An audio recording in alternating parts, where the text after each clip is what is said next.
Hello and welcome to Whys of History Q&A edition. Where is the tagline? You know, Jordan's a great question, so it all starts with... So these are some questions we've received from people, and now that we've kind of got a new setup going, we figured we'd answer some of them. So first question, what qualifies us guys to talk about history? It's mostly because we have a video camera, and you do not. But seriously, Sam has a degree in history, and I have a degree in social studies ed.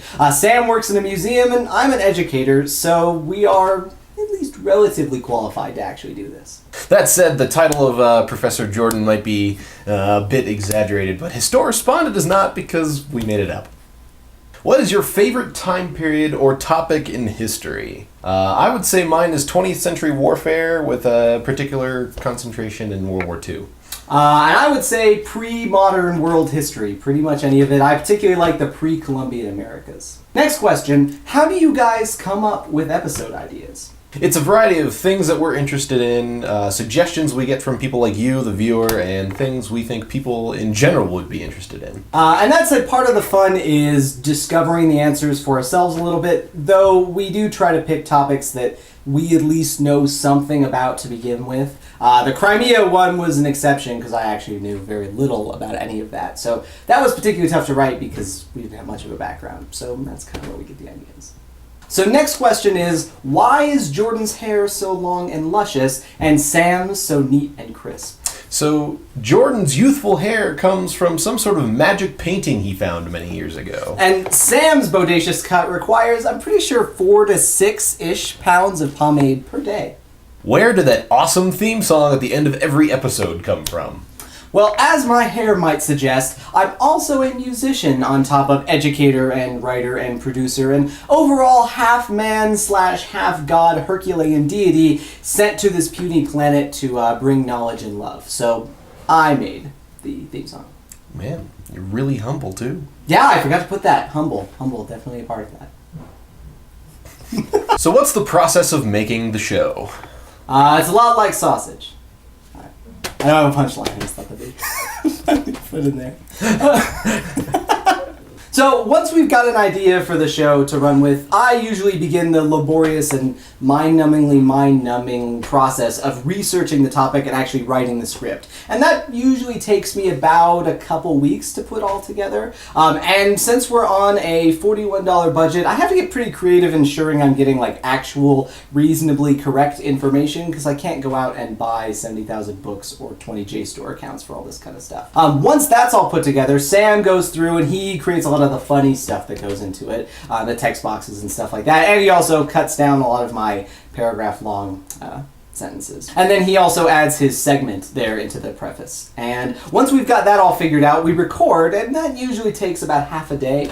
And once we've got that figured out, we go to the editing process. And so I edit it, and I cut all the dead space out, and we throw the pictures and text boxes. And all in all, the process takes about a month-ish, depending kind of on how much free time I have to work on it. I had no idea he did all that. Where do the word boxes come from? What word boxes? What word boxes? Are you guys ever going to make references that aren't either SpongeBob or Big Lebowski? Yeah, Sam, I think we do need more imagination. Yeah, well, that's just like your opinion, man. So next question, how much editing do we do for the final cut of each episode? So the final script is usually about 10 pages per episode, and we usually have edited it down to only what we're sure we want to shoot. Once we're in the video editing phase, it's usually about cutting out my screw-ups and bad jokes we come up with, and but usually most of the content doesn't get cut. Yeah.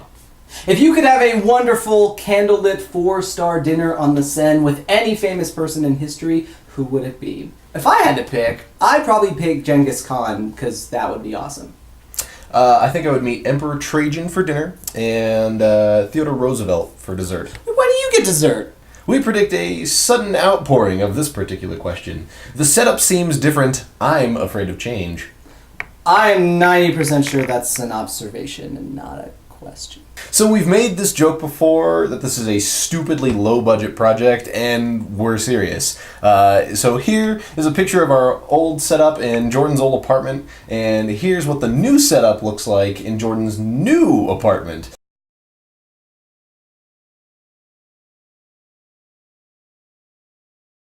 Thanks for joining us and listening to us ramble on and on about the show. We're going to be trying something slightly different coming up in the next couple weeks. We'll still be doing the normal Whys of History episode. We're about halfway through writing the next one. But Sam here had a pretty cool idea, and we're going to give that a shot. So look for some new stuff coming out from us very soon. We appreciate all the support. I am Professor Jordan, and I will see you all next class.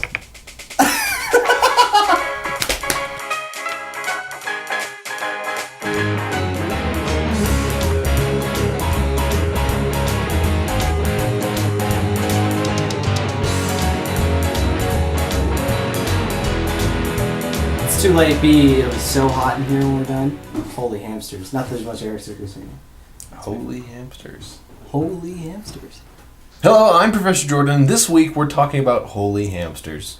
Yes, the great sacred hamsters of the Catholic Church. Little known. Little known. Okay. Formed under the decree by Pope Urban II, right before the Crusades, the Holy Order of Hamsters was designed to provide crusaders with tiny fuzzy companions that they might bring with them in their pockets. Yes, and the common idea at the time was that Arabs, or Saracens as they were called, were allergic to hamsters, and therefore any knight who held a hamster would have his enemies run before them in a sneezing, coughing fit.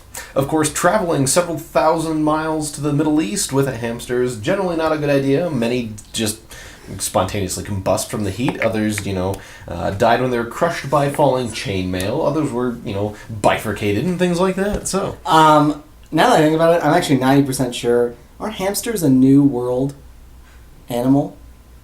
Like guinea pigs and stuff. Don't those all come from... Time travel's an incredible thing. I was going to say, don't those all come from the Americas? And we're talking about the Crusades. We're like 300 years before Columbian. Anyway.